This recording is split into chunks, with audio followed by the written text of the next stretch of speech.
بسم اللہ الرحمن الرحیم۔ سیدہ ام عطیہ رضی اللہ عنہا کا ذکر خیر کرتے ہیں۔ خاندانی پس منظر ان کا اس طرح ہے: نام نصیبہ بنت کعب انصاریہ اور کنیت ام عطیہ تھی۔ اسلام قبول کرنے کے حوالے سے سبقت لے جانے والی عالمہ فاضلہ خواتین میں سے تھیں۔ انہوں نے خیر القرون میں زندگی بسر کی۔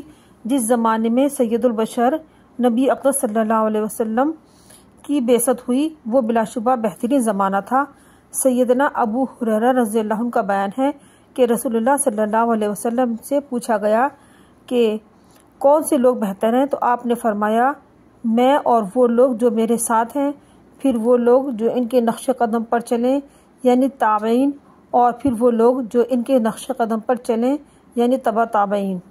سیدہ ام عطیہ رضی اللہ عنہا نے بہت سی احادیث سے رسول کو سننے کا شرف حاصل کیا۔ انہوں نے طلب حدیث میں بہت محنت کی، یہاں تک کہ حدیث کو روایت کرنے کا اعزاز حاصل کر لیا۔ یہ کتنا بڑا شرف ہے جو انہوں نے حاصل کیا، اور یہ کس قدر بلند فضل و شرف ہے جو انہیں ملا۔ سیدہ ام عطیہ رضی اللہ عنہا ان جلیل القدر انصاری خواتین میں سے تھیں جنہوں نے رسول اللہ صلی اللہ علیہ وسلم کی بیعت حاصل کرنے کا اعزاز حاصل کیا اور پھر اسلام قبول کرتے وقت کیے گئے عہد کو پورا کیا۔ امام نسائی نے سیدہ ام عطیہ سے بیان کیا، وہ کہتی ہیں کہ جب میں نے رسول اللہ صلی اللہ علیہ وسلم کی بیعت کرنے کا ارادہ کیا تو میں نے کہا اے اللہ کے رسول، جاہلیت میں ایک عورت نے میرا تعاون کیا تھا، اب میں اس کا ہاتھ بٹانے جا رہی ہوں، پھر آپ کی خدمت میں حاضر ہو کر بیعت کروں گی۔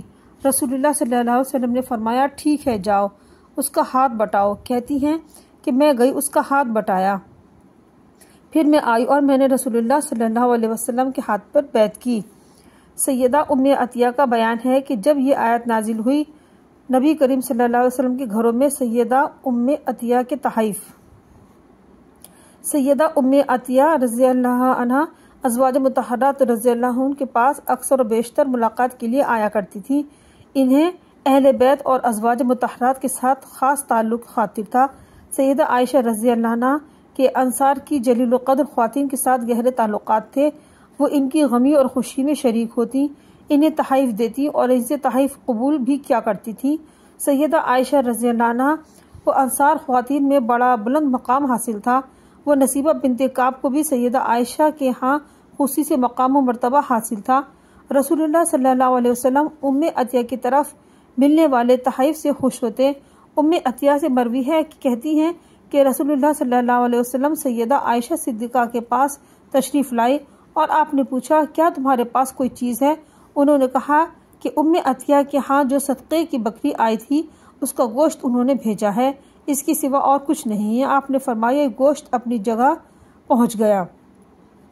ام عطیہ کی جہاد میں شرکت۔ سیدہ ام عطیہ علم کے سرچشموں ہی سے سیراب نہیں ہوتی تھی بلکہ جہاد میں بھی بہت دلچسپی لیتی تھی۔ سیدہ ام عطیہ فرماتی ہیں کہ میں نے رسول اللہ صلی اللہ علیہ وسلم کے ہمراہ 7 جنگوں میں حصہ لیا۔ میں مجاہدین کے لیے کھانا تیار کرتی، زخمیوں کا علاج کرتی اور مریضوں کی دیکھ بھال کرتی۔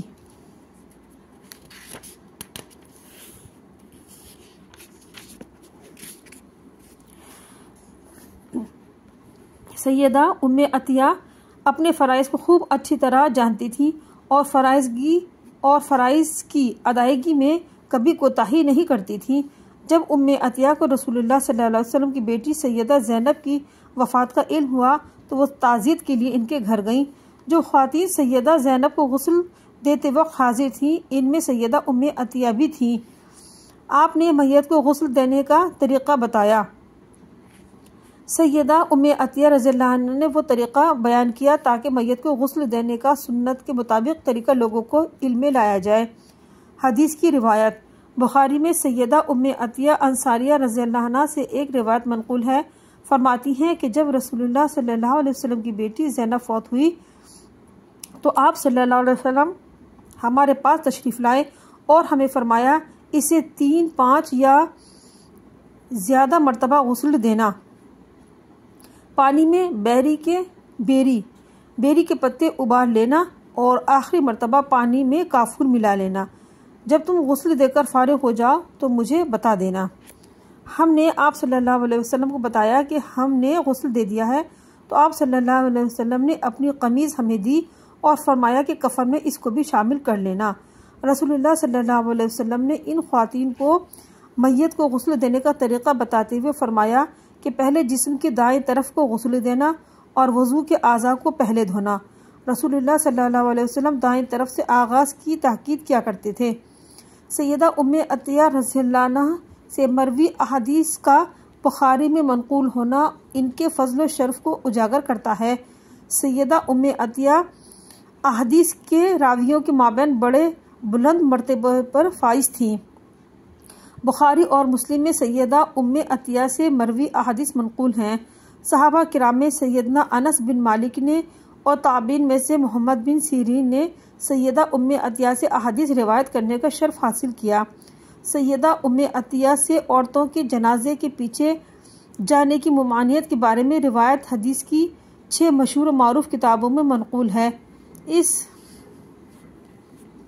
روایت کو امام مالک نے بھی روایت کیا اور اہل سنت کا اس پر عمل بھی ہے۔